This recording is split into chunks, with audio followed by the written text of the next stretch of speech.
Vamos falar de um gás rarefeito, um gás real, digamos assim, não ideal.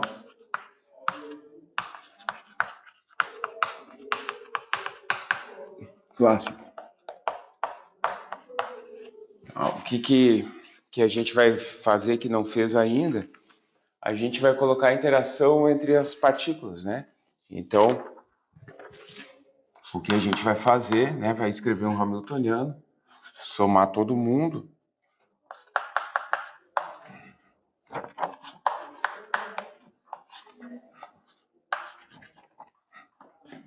E daí colocar um termo de interação. Então, somar em I, somar em J, diferente de I, né? E botar um termo, vamos escrever ele assim, ó.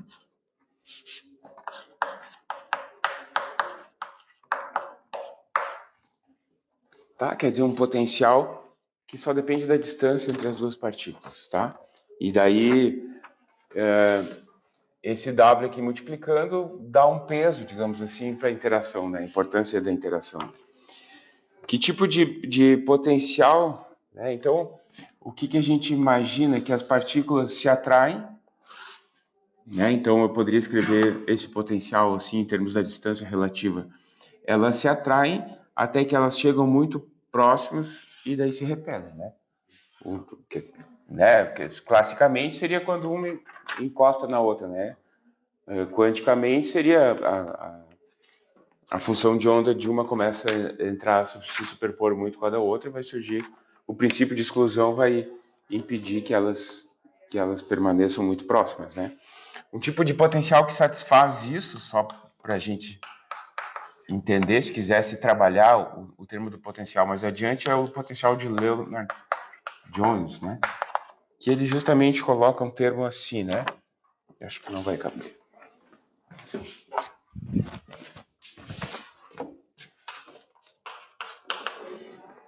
Né? Bom, isso não interessa, mas o que interessa é que tem um termo repulsivo muito intenso quando o raio é pequeno e um termo atrativo quando o raio é relativamente maior, né? Tá? Então, antes o que a gente tinha era a função de partição de uma partícula, né? Que a gente escrevia assim.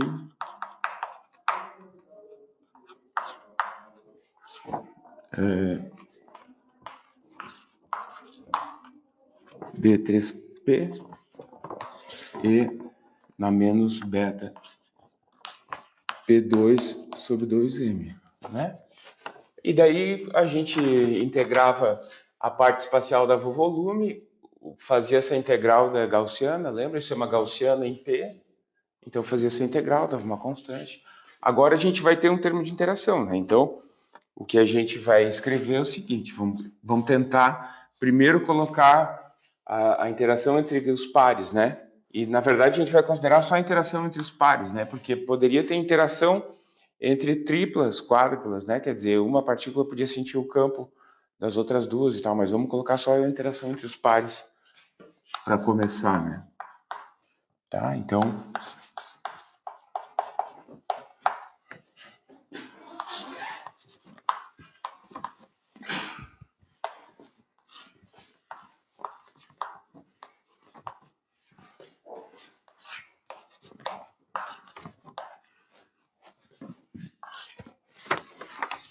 não vai dar para dividir o quadro assim hoje, porque as equações vão ficar compresas. P1, R1, R2, P1, P2, né? E daí a exponencial de menos beta, P1 ao quadrado mais P2 ao quadrado, dividido por 2M, mais o termo esse, vou escrever assim, né? A distância relativa. Tá? Então, claro, de novo, a gente vai integrar esses dois, vai dar o volume, né? Mas a gente, se fosse só isso, a gente conseguiria integrar os outros, mas como tem um termo cruzado, a gente não consegue, né? Então, o que a gente vai tentar fazer? Vamos tentar expandir isso, né? E daí considerar... A gente tinha visto que a grã função de partição, a gente podia escrever ela como a função de partição ponderada pela fugacidade, lembra? Então, vamos tentar fazer uma expansão daquele tipo, né? Então...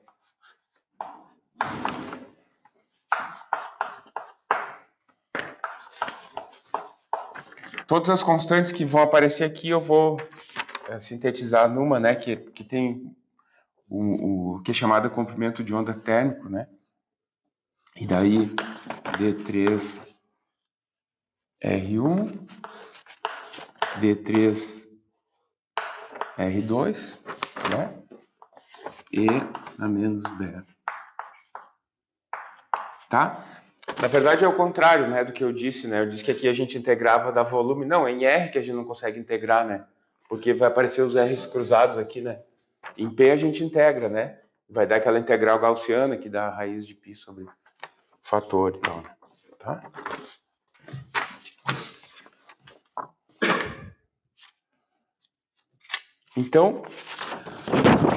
Então agora a gente teria que escrever Z3, Z4, né? Mas vamos suprimir esses termos e considerar só a interação entre os pares, né? E nas partículas livres,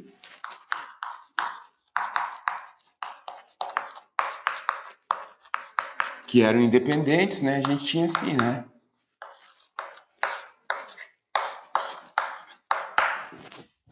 Fatorava todas as equações e dava isso, né? Então, vamos tentar... Agora não funciona mais isso por causa do termo, mas vamos tentar escrever... Antes a gente tinha também assim, né? Aqui esse Z é a grã função de partição, né? Como uma coisa desse tipo, né?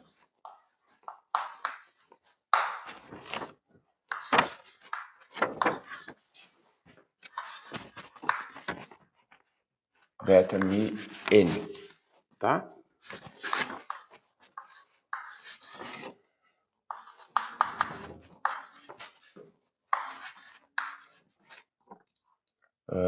Z na n, em que o Z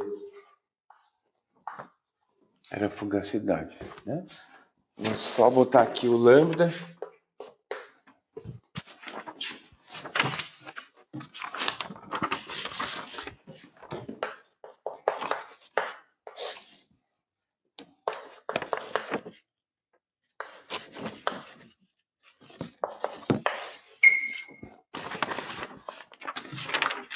Tá.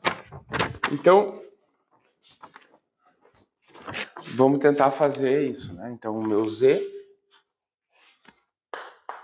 vai ser 1, começo de 0, mais Z1E na beta mi, mais Z2E na 2 beta mi, mais... Então, justamente aqui é o gás ideal. E agora eu vou colocar mais um termo, que esse, digamos assim, gás real, no sentido de que eu estou começando a incluir interação entre os pares, tá? Bom, lembra que o que a gente quer obter é o seguinte, né?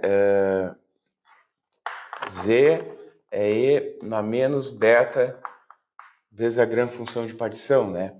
Ou no caso, quando a gente tinha um ensemble canônico, né? Então, o que eu quero descobrir é a grã função de partição a partir do Z, né? Então, na verdade, o que me interessa é um ln de Z, né?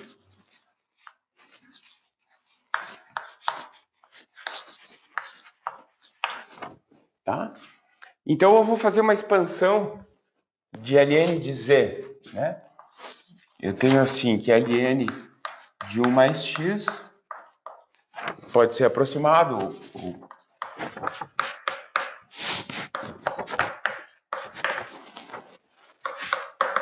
Então eu vou tentar fazer uma expansão do ln de z a partir disso, né? Então, assim, ln de z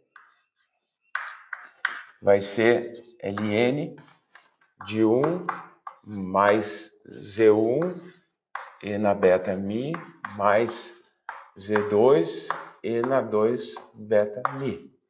Então, comparando aqui com essa expansão, isso aqui vai ser meu x. Então, isso aqui vai ser x menos x2 sobre 2, tá? Bom, só um comentário, né? Antes, assim, um comentário físico que vai ter implicações matemáticas, né? Por que eu falei num gás rarefeito, né? E o que a gente precisa considerar? Rarefeito no sentido de que as partículas vão passar a maior parte viajando e eventualmente interagir, né? Claro que as interações, em geral, são muito intensas, mas se tu compara proporcionalmente ao tempo que dura a interação ou a distância que ela viaja em comparação com o tamanho dela, ela passa muito mais tempo viajando do que interagindo, né? Então, esse termo aqui não é predominante, né? E depois a gente vai comparar ele com a temperatura, no sentido de que ele não pode ser intenso o suficiente para que existam ligações permanentes, tá? Então, inclusive, ele poderia dar origem a uma temperatura crítica, que é um dos resultados que a gente poderia trabalhar a partir dessa expansão, né? Mas então a gente tem que ficar com essa ideia clara, pelo menos por enquanto, né? Ele não é tão intenso a ponto de que as partículas fiquem permanentemente ligadas, né? Ele é um termo mais fraco que a energia cinética, digamos assim, que está associada com a temperatura, que é o termo predominante. Então, isso também vai nos permitir fazer essa expansão, tá? Então, ln de z, tá? Vou botar, então, aproximado, porque já vou considerar a expansão, né? Então, x,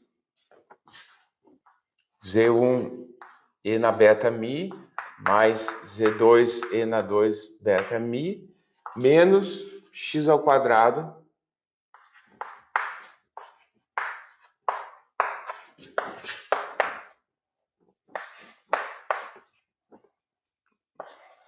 sobre 2.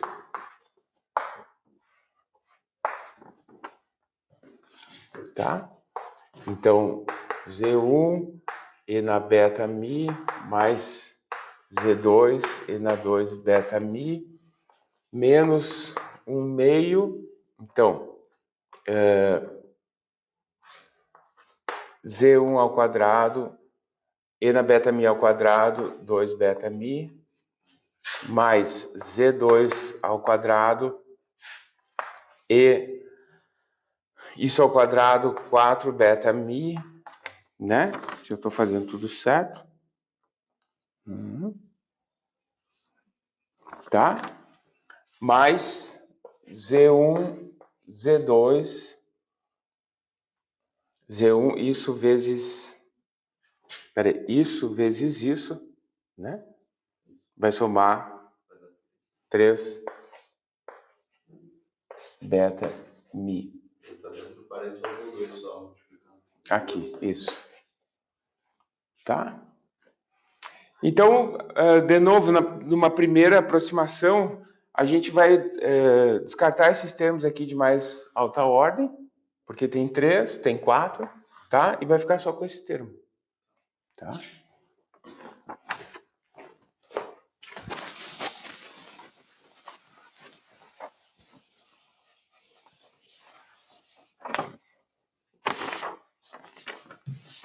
Então,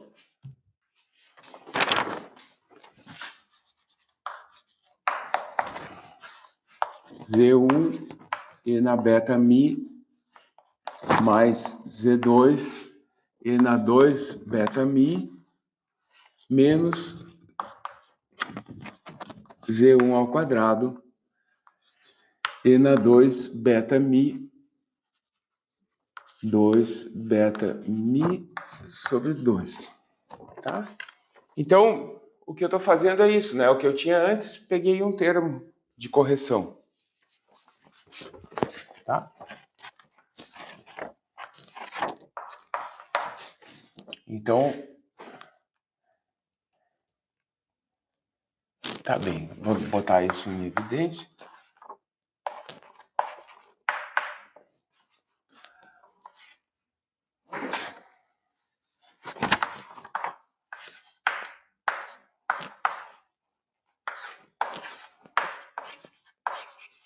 Tá? E vou chamar isso de Z2'.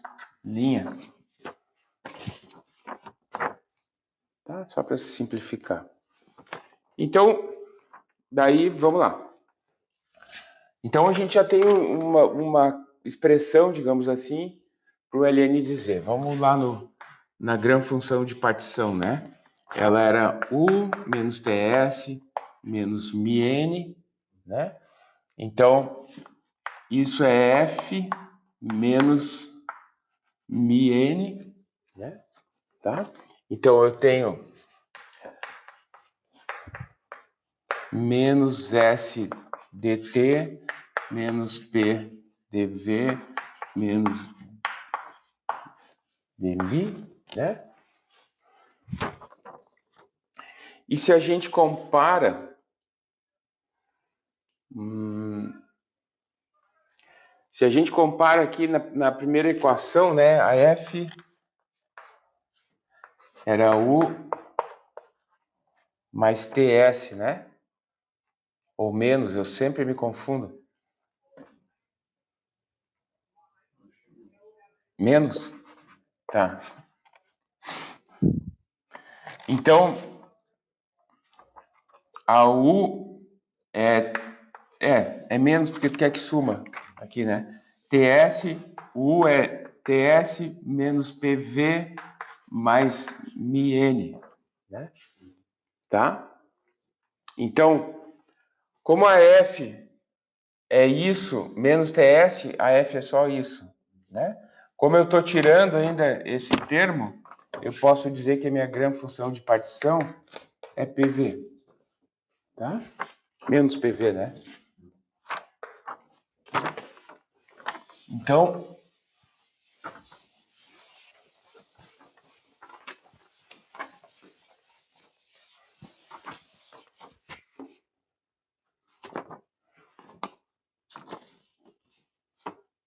tá? Então,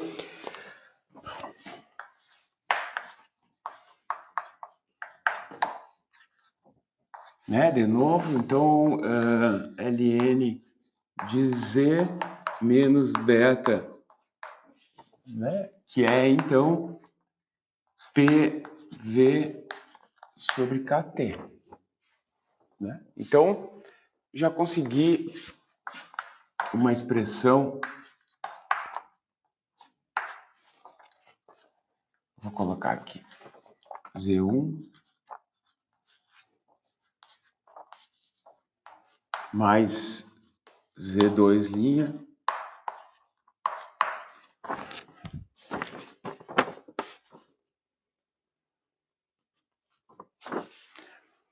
Então, nota que eu já tenho uma correção, né?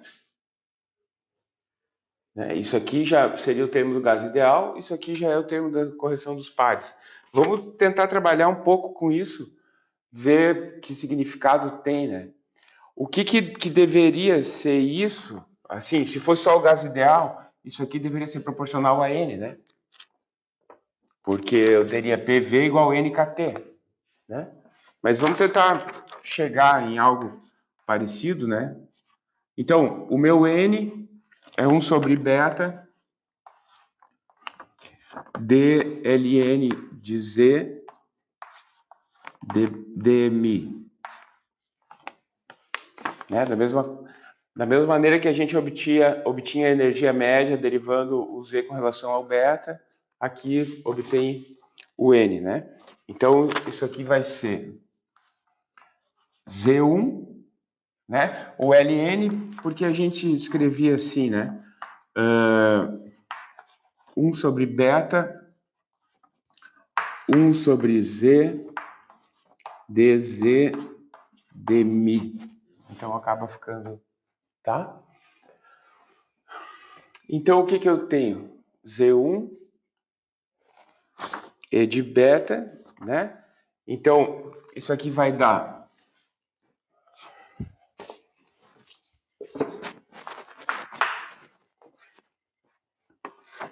aqui está o ln de Z, então vamos derivar. Vai aparecer beta Z1 e na beta mi mais 2 beta, né? Tá certo.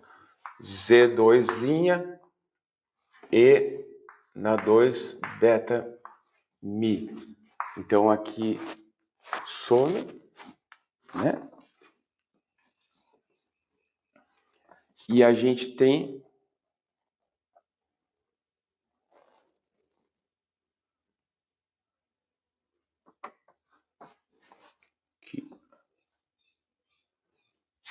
que o ln de Z só ficou que então o N é Z1 e na beta mi mais 2 Z2 linha e na 2 beta mi. Então, olha só, se a gente não tivesse aqui esse Z tá confundindo com o 2, né? Mas eu não quero riscar para não confundir com o grande, né? Se a gente não tivesse considerando as interações, esse termo ia ser zero, tá? Esse termo ia ser o N. Aqui, isso aqui ia ser N. Isso aqui era zero, voltava ao gás ideal. PVNKT, tá? Então, a gente está conseguindo acompanhar, digamos assim, a correção que a gente está fazendo, né? Tá?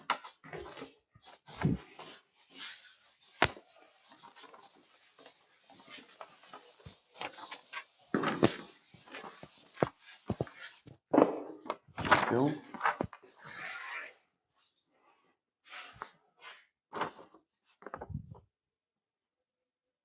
tá. Então eu poderia escrever assim, né? Eu vou escrever o ln de Z, eu poderia botar aqui é o N, mas aqui eu tenho um 2, né? Antes eu não tinha um 2. Então eu posso botar aqui é o N menos um desses.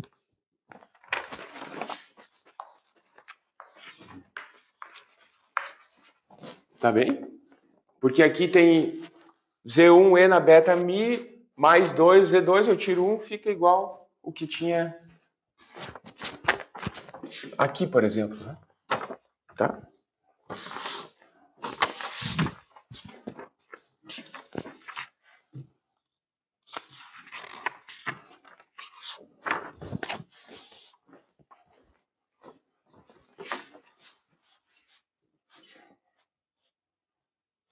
Tá, então, se eu quisesse, por exemplo, escrever fugacidade, né? 2.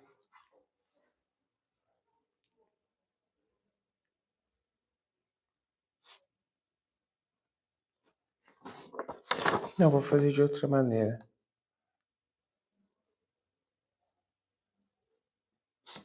Ah, tá.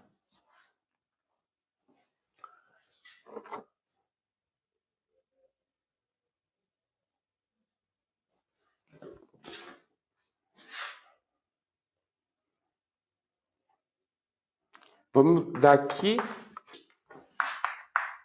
isolar o E na beta mi, né? Então, E na beta mi é igual N dividido por Z1, tá? Menos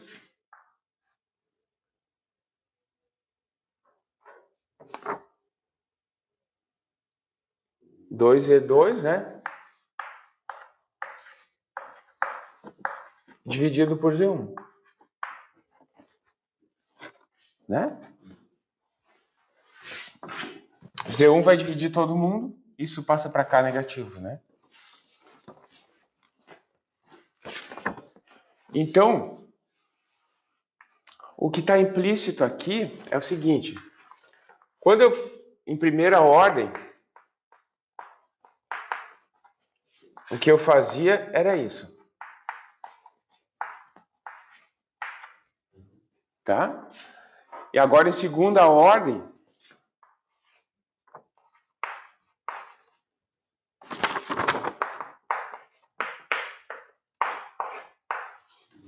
eu posso fazer isso, tá?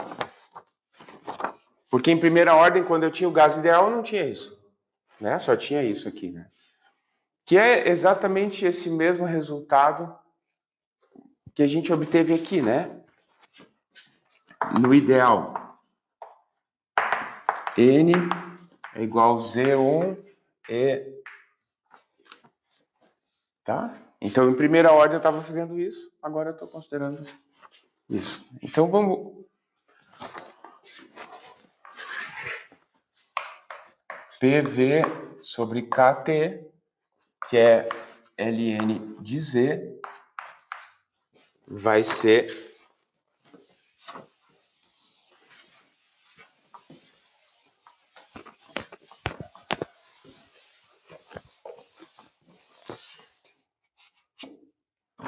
Vai ser N menos Z2', mas ao invés de botar isso, eu vou botar isso.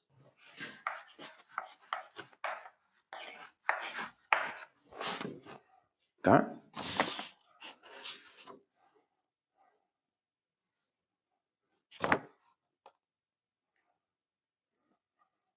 Vamos ver se está tudo legal.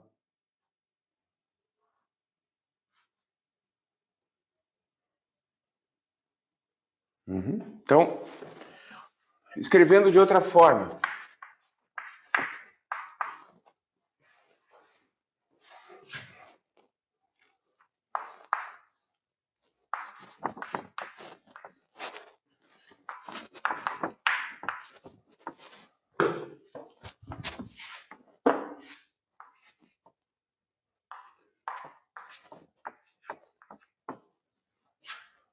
É o quadrado.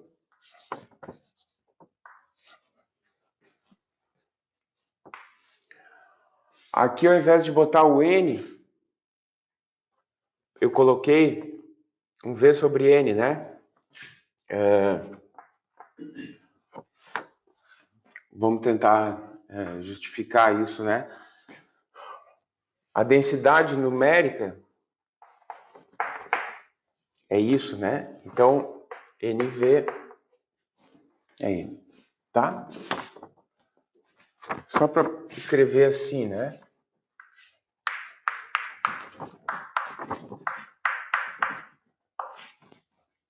Tá? Ou...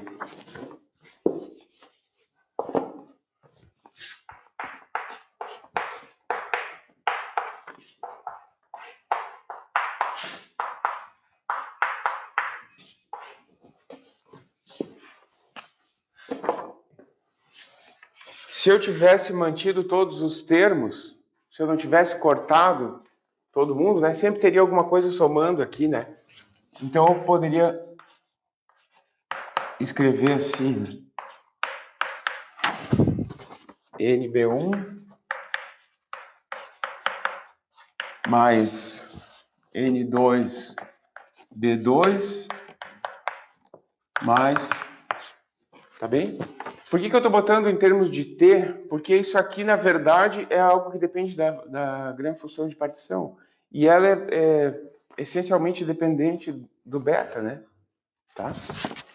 Isso é chamada expansão do virial.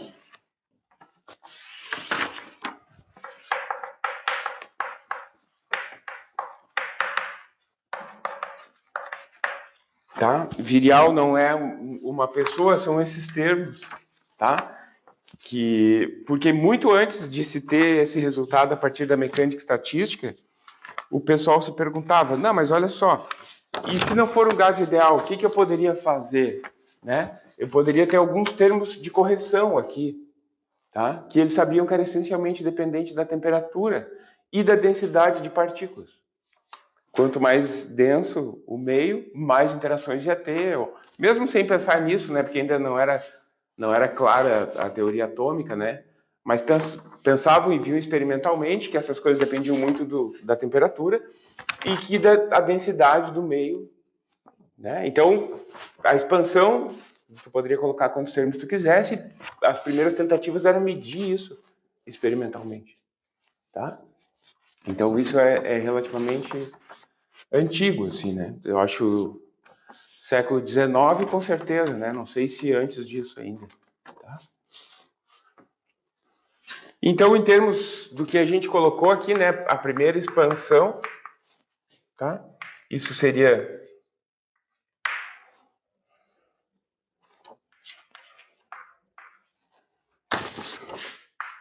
Então, voltando à equação do V2, do Z2',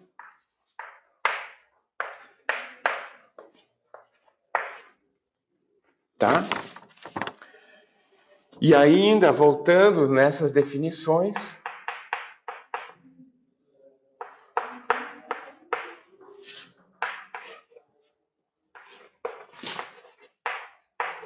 R1, D3, R2, e na menos beta, R1, 2, né? Menos D3, R1, D3, R2. Tá?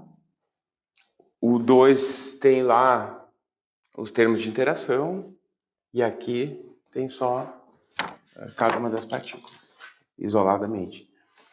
Então aqui a gente já tem um resultado importante, que é o seguinte: eu estou relacionando, tá, embora essa relação não seja trivial, né? Mas eu estou relacionando uma coisa microscópica, interação entre as partículas, com uma coisa macroscópica, que eu posso medir experimentalmente, né?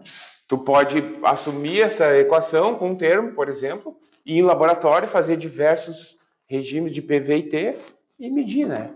E daí tu pode fazer o contrário, né? O que a gente faria, digamos assim, né? Mais ou menos como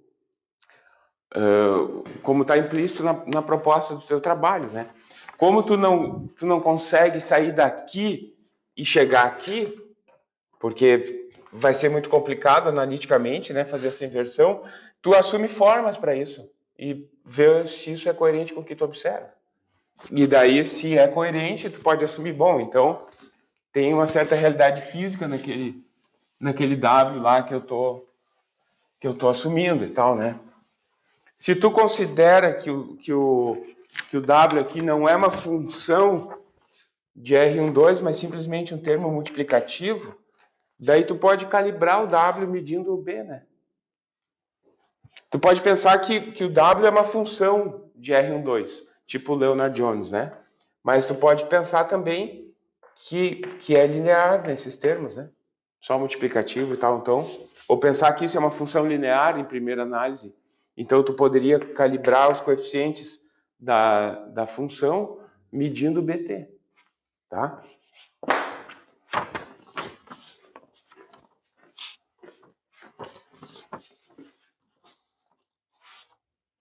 Tá, então vamos só tentar escrever isso, né? Usando coordenadas relativas, né? Porque eu escrevi lá no início R1 e R2, mas na verdade o que interessa é isso, né? O módulo da distância relativa entre eles, né? Então, e vou chamar o ponto médio como R1 mais R2 dividido por 2, né? Então, essa integral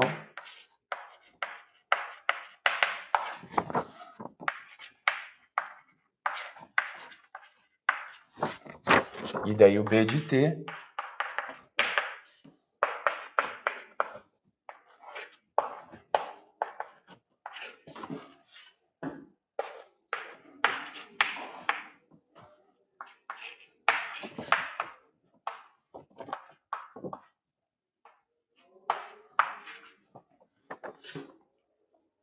tá? A integral...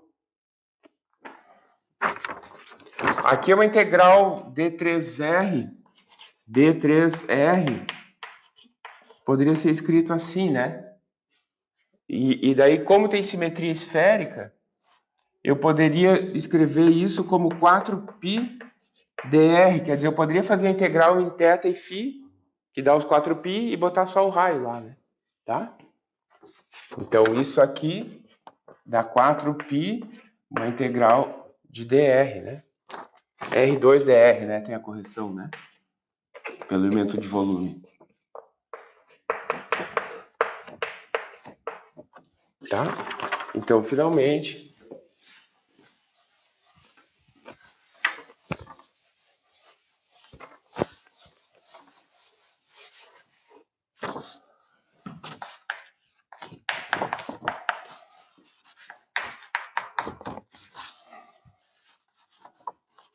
Isso aqui dá o volume, né?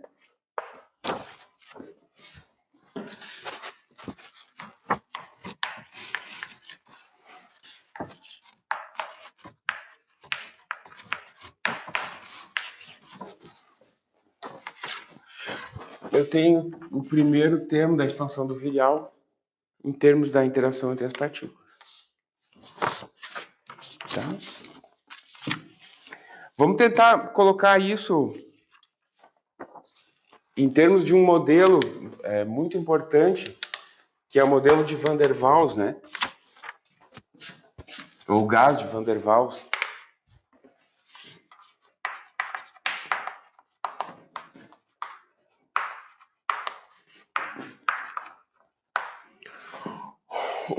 Tu conhece o modelo do Van der Waals? Sim. Tá. Ah, sim. Tá, a gente falou, exato. Tá. O Van der Waals corrigiu o modelo, né? PV, NKT. Ele pensou o seguinte, né?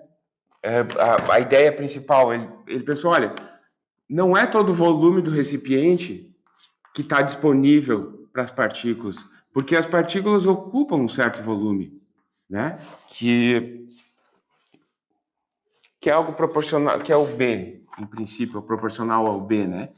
Então ele disse, olha, eu teria que subtrair daqui o volume das partículas, tá? Além disso, se tem interação entre as partículas, se elas se atraem, isso vai acabar tendo um efeito na pressão. Então, eu também teria que subtrair um efeito na pressão. E isso depende da densidade de partículas. Então, deveria ter um V ao quadrado ali junto. Então, ele fez uma modificação assim, do gás ideal, que foi muito bem sucedida, assim, né? Principalmente porque quando a gente faz as isotermas do gás ideal, bom, elas são todas assim, né? Tá? Quando a gente faz as isotermas do Van der Waals, já aparece uma região em que o comportamento é atípico, né? E quando a gente vai ver o que está acontecendo nessa região, está acontecendo transição de fase, né? Então, o modelo de Van der Waals já prevê transição de fase, né? Tá? Então, bom, aqui eu vou botar entre aspas, tá? Porque não é exatamente isso, mas é só a ideia que vem daí, né? Então, o que é o modelo de Van der Waals? É considerar o seguinte. Não foi a maneira que foi feita originalmente, né? Mas como a gente vai fazer aqui, né? Se as partículas estão muito próximas, tá? O potencial é infinito. Então, aqui, D é o tamanho característico, né? Deixa eu ver.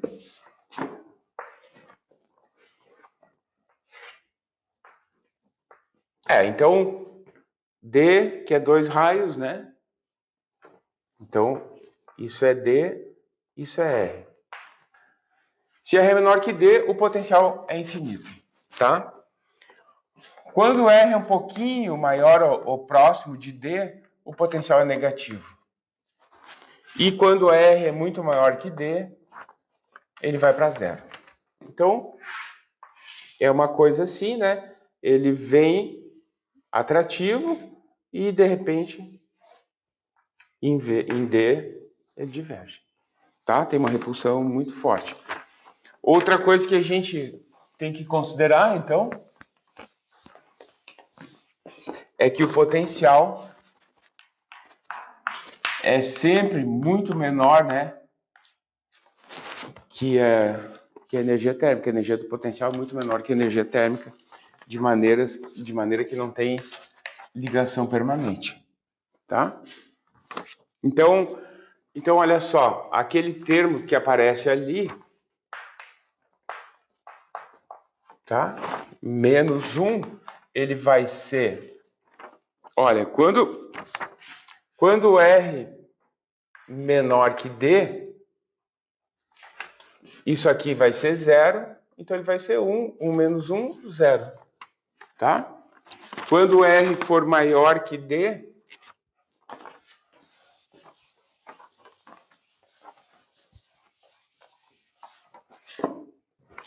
então, quando R for maior que D, então vai ser menos...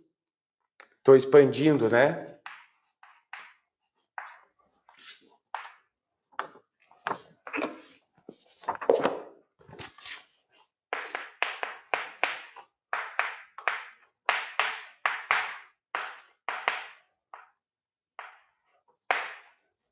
Zero. Desculpa. Zero infinito. Tá? Então, estou expandindo mais os termos de alta ordem.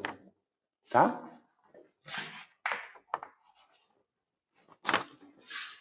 Então, vamos lá. O meu B de D, B de T, 2π, 0 a D. Estou integrando 0 a D. Estou fazendo essa integral. Vou fazer primeiro de 0 a D, disso aqui, que é 0.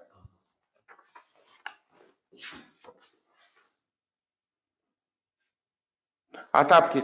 Não, mas... Ah, não, tá errado?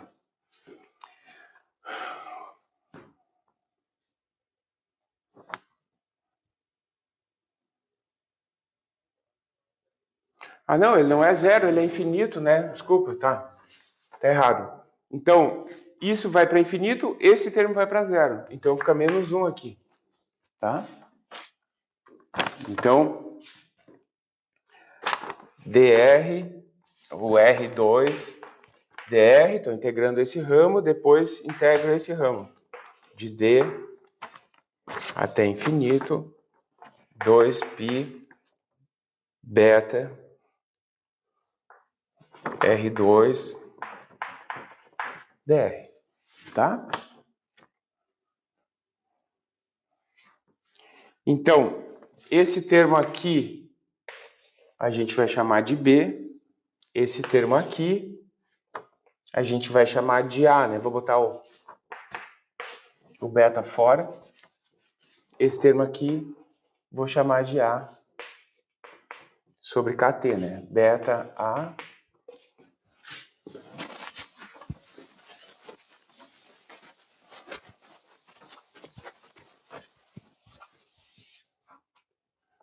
então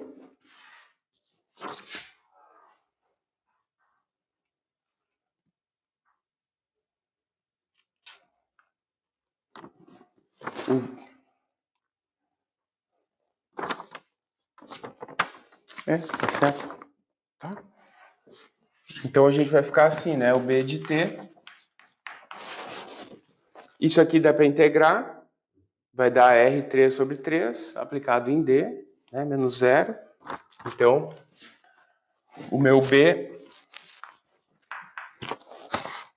é 2π D3 sobre 3. O meu A é menos 2π dr R2 ômega de R.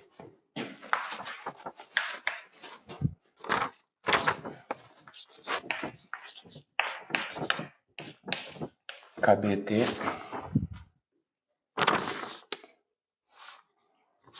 Então, o que eu tinha antes,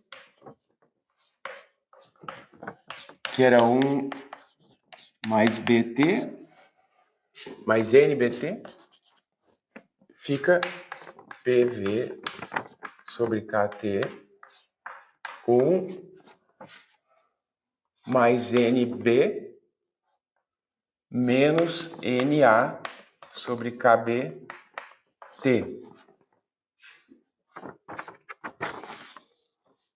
Tá bem? Então, se eu divido todo mundo por N, aqui a gente costuma escrever as coordenadas minúsculas como aquelas normalizadas por N, né? Então, eu dividi tudo por N, vai aparecer um N aqui, aqui vai aparecer o V minúsculo, aqui vai sumir. Então,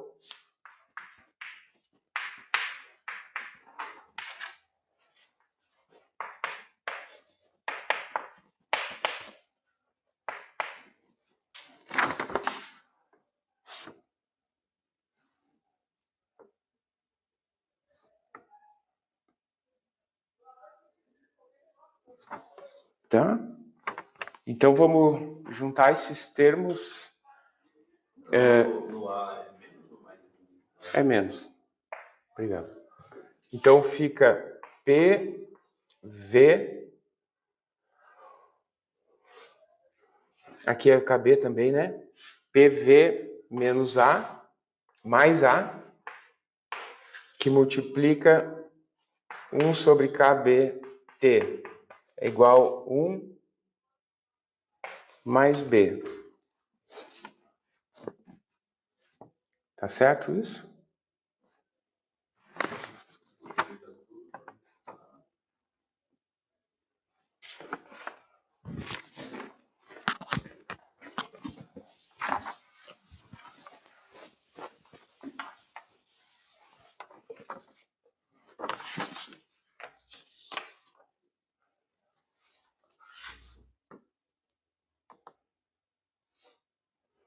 Tá, eu tinha escrito assim, ó.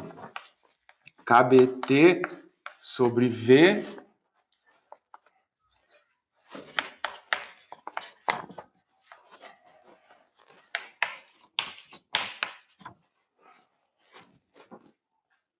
tá?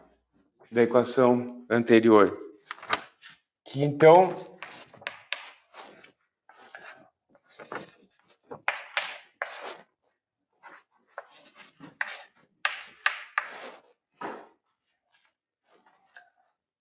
B sobre V faz sentido se tu está considerando densidade numérica, daí V é simplesmente isso, tá? Mas, enfim, faltou algum detalhezinho aí que eu não estou me dando conta, tá?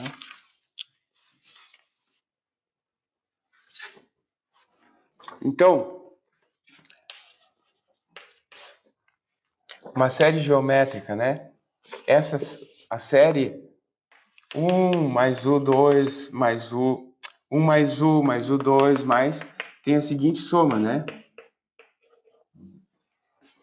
Então, se eu tenho 1 mais B sobre V, eu poderia escrever 1 menos 1 B sobre V.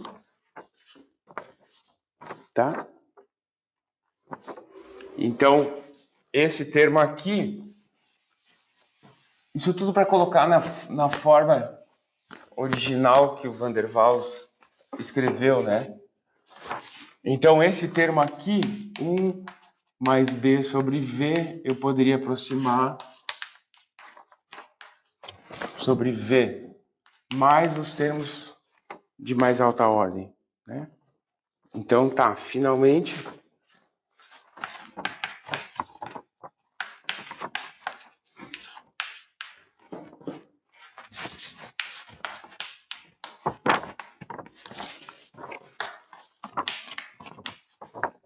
Tá? Então, aqui eu poderia escrever isso assim. 1 sobre V menos B sobre V. Então, fica V sobre V menos B, tá?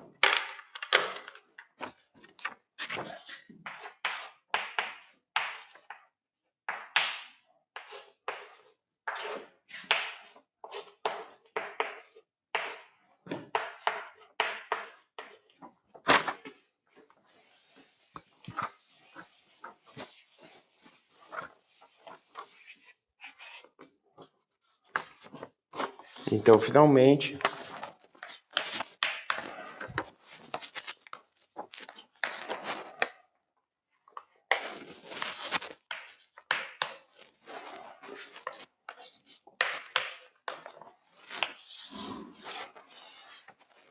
o gás de Van der Waals.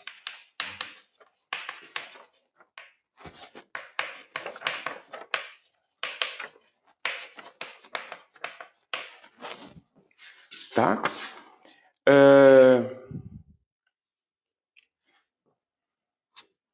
Então, a correção no volume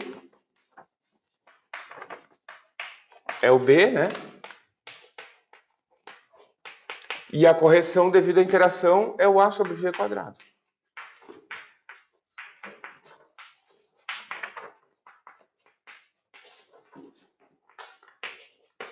Devido ao potencial lá, né? E a gente, então, consegue relacionar essas coisas, né? A partir do A e do B, né? Eu tenho as duas expressões aqui em termos do potencial, né? Então, claro, essas coisas a gente tem medida há muito tempo, né? Do A, né? E do B, por exemplo. Então, olha só. Em que unidade está? Litro ao quadrado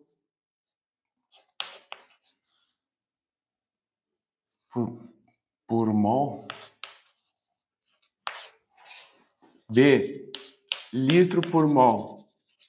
Tá, claro, isso aqui é uma correção de volume, né? Esse aqui que é uma interação. Então, por exemplo, argônio 135, 0,03. Quantos litros que ocupa um mol de argônio, né?